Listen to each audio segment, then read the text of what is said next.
paz do Senhor, irmãos, sejam bem-vindos ao canal. Hoje quero falar com vocês sobre todo cristão enfrenta uma batalha espiritual diariamente. Nosso texto base se encontra em Efésios, capítulo 6, versículo de número 10, versículo de número 11, que nos diz assim: No demais, irmãos meus, fortalecei-vos no Senhor e na força do seu poder, revesti-vos de toda a armadura de Deus, para que possais estar firmes contra as astutas ciladas do diabo.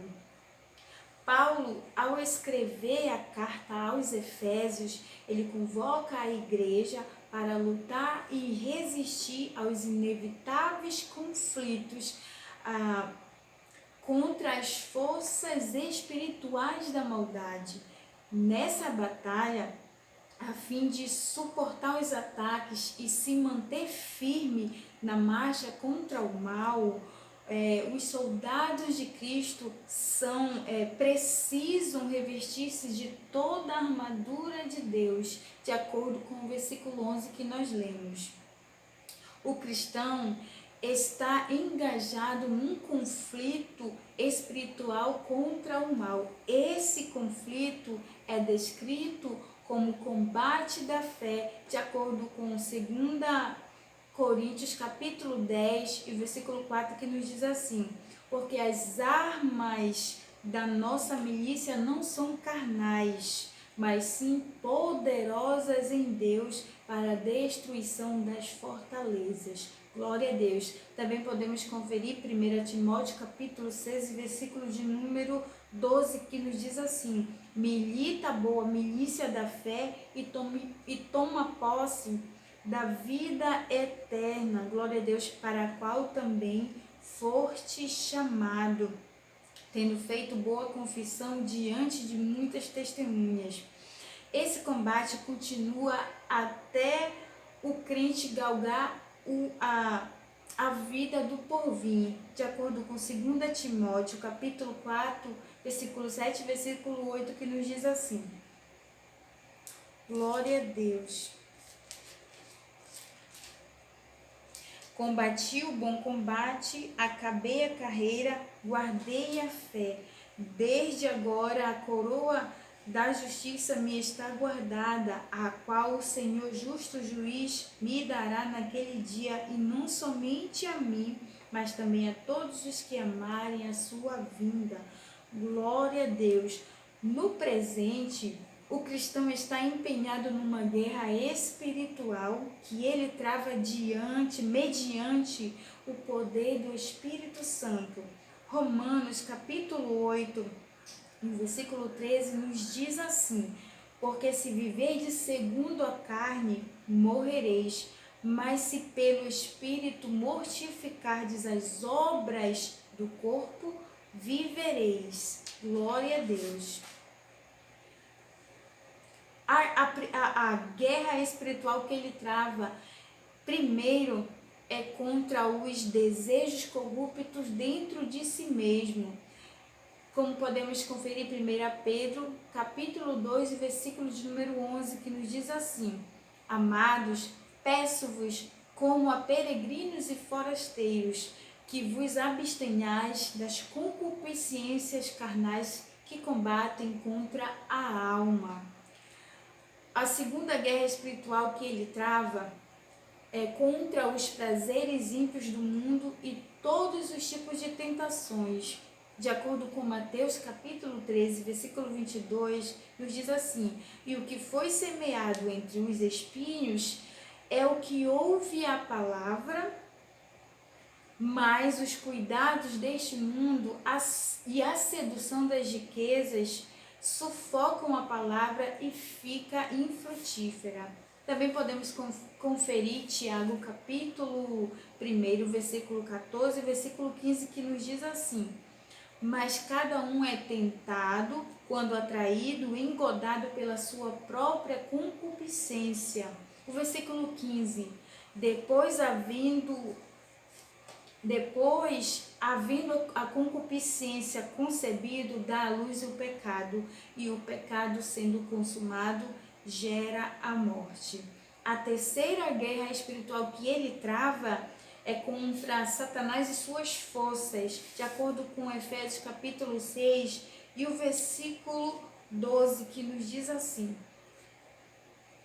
Efésios capítulo 6, versículo 12 diz assim: pois não temos de lutar contra a carne e o sangue, e sim contra os principados, contra as potestades, contra os poderes deste mundo tenebroso, contra as forças espirituais da maldade nas regiões celestes.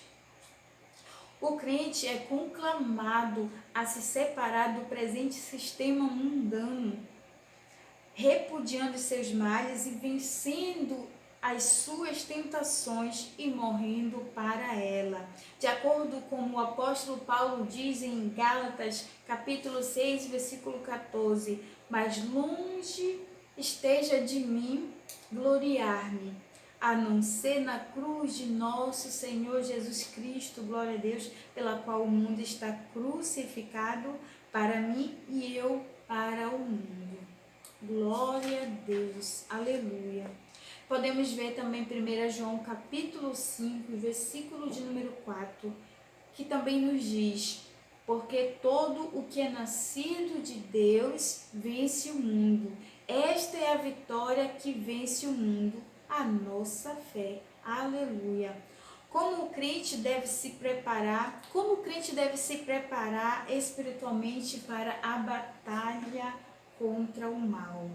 Primeiro, o crente deve se fortalecer no poder do Senhor. De acordo com Efésios capítulo 6 e versículo 10, os demais irmãos meus, fortalecei-vos do Senhor e na força do seu poder. Aleluia. A expressão na forma passiva, fortalecei-vos no Senhor, indica que não temos poder em nós mesmos. Esse excelso poder nos é conferido pela comunhão com Deus em Cristo por intermédio do Espírito Santo. Aleluia. Como nós podemos conferir João capítulo 15, aleluia, João capítulo 15, versículo 7, também podemos ver João capítulo 1 e o versículo de número 3. Vemos a importância de estar em comunhão com Deus em Cristo por meio do Espírito. Primeiro motivo, precisamos estar fortalecidos por meio da renovação da mente. Efésios capítulo 4, versículo 23. E vos renoveis no espírito da vossa mente.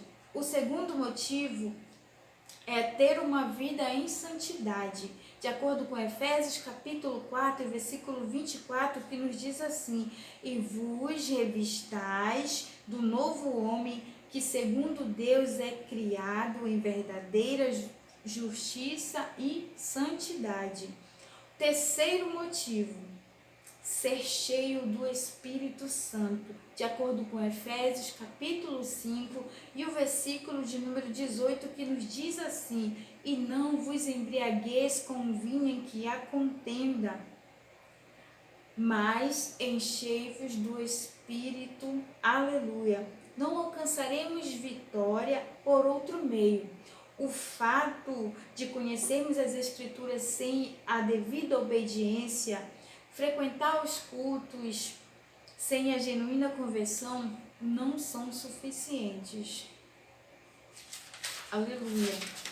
Contudo, o poder de Deus está disponível aos fiéis para pisar serpentes e escorpiões e toda a força do inimigo, de acordo com Lucas capítulo de número 10. De acordo com Lucas capítulo 10, versículo 19, que nos diz assim a palavra do Senhor.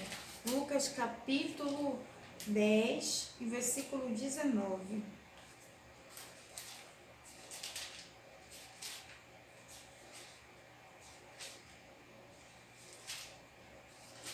Lucas 10, versículo 19, que nos diz assim: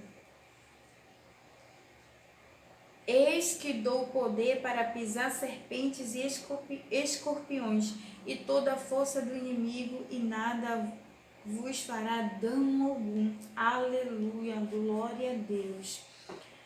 Glória a Jesus. O segundo ser vigilante em toda a oração e súplica. Efésios capítulo 6, versículo 18. Paulo enfatiza a necessidade de uma vida cristã permeada pela prática da oração. Não é possível entrar sem a cobertura de tão preciosa arma espiritual, de acordo com Lucas, capítulo 21, versículo de número 36. Portanto, a palavra nos orienta a estarmos em constante vigilância. Glória a Deus. A expressão orando em todo tempo, com toda a oração e súplica, de acordo com o versículo, de acordo com Efésios capítulo 6, versículo 18, ela se refere, significa clamar pelo favor divino em qualquer circunstância e oportunidade. Esse clamor deve estar acompanhado de vigilância. Vamos ver Isaías capítulo 59. Isaías 59, o versículo de número 1 e o versículo 2, que nos diz assim: Eis que a mão do Senhor não está encolhida para que não possa salvar, nem surdo o seu ouvido para não poder ouvir, mas as vossas iniquidades fazem separação entre vós e o vosso Deus, e os vossos pecados encobre o seu rosto de vós, para que não vos ouça. Aleluia. O versículo de número 2 nos mostra que temos que estar vigilantes por conta do pecado, para que as nossas orações não sejam rejeitadas. O pecado e a iniquidade na vida do crente levantam um muro entre ele e Deus. Por causa dessa barreira, tal crente já não desfruta do favor de Deus, nem de proteção, socorro ou livramento. Também a oração desse crente